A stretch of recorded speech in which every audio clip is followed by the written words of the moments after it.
చిన్నప్పుడు మా నాన్నగారు కింద పూల మీద వాటర్ పడితే ఏదైనా వాటర్ పడ్డా చిన్న చిన్న కాగితాలున్నా అన్ని తుడిచేస్తుండేవాడు ఆయన వెళ్ళిపోయి.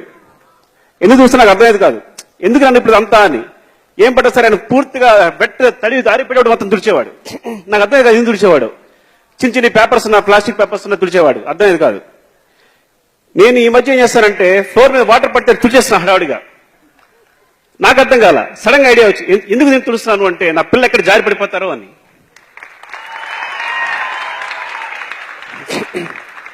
సో నాకు పిల్లలు పుట్టిన తర్వాత మా అమ్మ నాన్నని ప్రేమించడం ఇంకా ఎక్కువైంది. అంటే అసలు ఎందుకు ప్రేమిస్తాను అర్థమైంది. నేను చూసే అందరు కూడా ఫాదర్స్ ఎలా మాట్లాడతారంటే మోస్ట్ ఎలా అంటే నేను ఎవరైనా సరే దేవి మాట్లాడి చూశాను, నేను మాట్లాడి చూశాను, అందరూ కూడా నాన్న ఏంటి ఓకే అమ్మ ఏంటి ఫేస్ చాలా చెరగా పెట్టి మాడతాం. ఎందుకు తెలుసా, మన గర్ల్ ఫ్రెండ్ కానీ వైఫ్ కానీ ఫ్రెండ్ కానీ వాడితో ఏమాత్రం కోపాన్ని షేర్ చేసినా వాళ్ళతో కోపం వచ్చేస్తుంది. ఎవరితోనే సరే మన ప్రేమ చూపిస్తే అవతల ప్రేమ చూపిస్తారు, కోపం చూపిస్తే కోపం చూపిస్తారు, ద్వేషం చూపిస్తే ద్వేషం చూపిస్తారు. మనం ఏం చూపించినా ప్రేమించే వాళ్ళు మాత్రం ఫాదర్ మాత్రం. మనం ఏం చూపినా ప్రేమ వస్తుంది.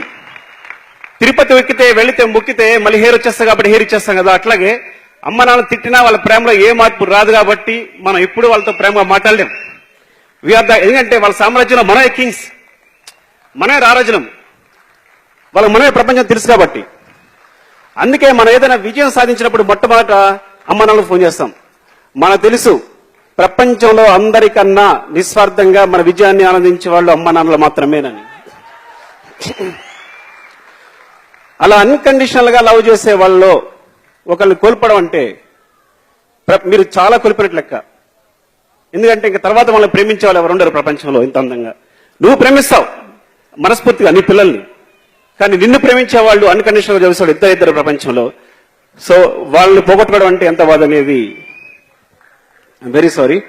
అంటే ఇద్దరు మాట్లాడినప్పుడు అన్ని కనెక్ట్ అయిపోతున్నారు అనమాట. వాళ్ళ ఫాదర్ పోయినప్పుడు మాట్లాడినప్పుడు ఎలా అంటే ఇప్పటికీ కూడా నేను మా అమ్మ మా నాన్నగారు ఉన్నా కూడా అప్పుడప్పుడు వెళ్ళి పలకరించడం, అప్పుడప్పుడు చూడడం. అంటే ప్రతిరోజు చూడడం అనే అవకాశం ఉండదు. చూద్దాను కూడా తర్వాత మాట్లాడదాని, ఫోన్ మాట్లాడడం కూడా తర్వాత మాట్లాడదాని అని. కానీ మా నాన్నగారు పోయిన తర్వాత నేను ప్రతిరోజు మాట్లాడుతున్నాను.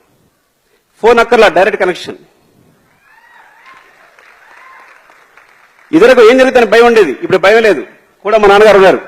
ఎవ్రీథింగ్ ప్రతి చోట అక్కడ ఆయన ఉన్నాడనే ఫీలింగ్ ఉంది, వెనక నడిపిస్తున్న ఫీలింగ్ ఉంది. చిన్న వయసులో ఒక 5 ఏళ్ల వయసులో 6 ఏళ్ల వయసులో ఉన్నటువంటి పిల్లలకి ఫాదరే సూపర్ హీరో. వాళ్ళ ఫాదర్ సూపర్ మ్యాన్ అనుకుంటారు.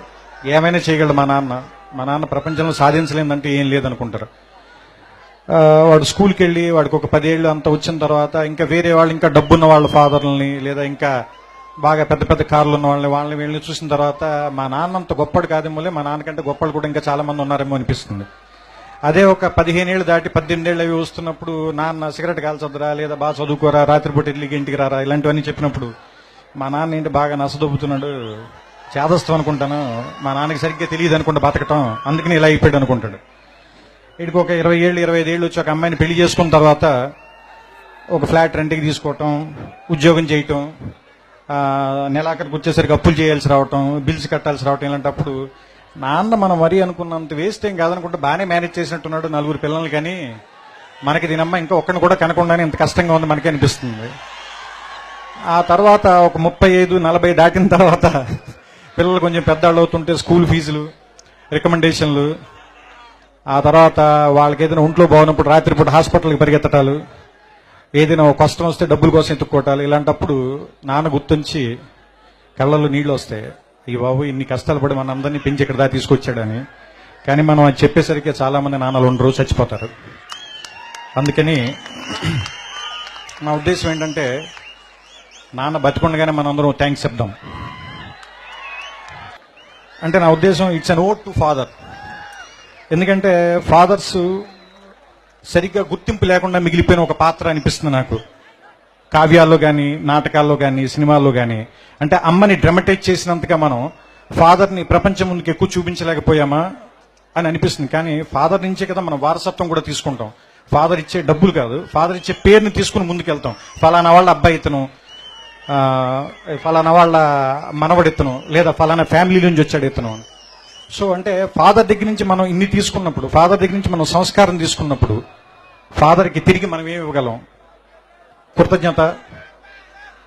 ఫాదర్ కృతజ్ఞత కోరి మనం పెంచడు కదా, మరి ఏమి ఇద్దాం? ఒక జ్ఞాపకంగా గుర్తుపెట్టుకున్నాం, మర్చిపోవద్దు. మనం అతనికి చెప్పాల్సిన అవసరం కూడా లేదు, ఎందుకంటే ఫాదర్ మనం తిరిగి థ్యాంక్స్ చెప్పాలని కోరుకోడు.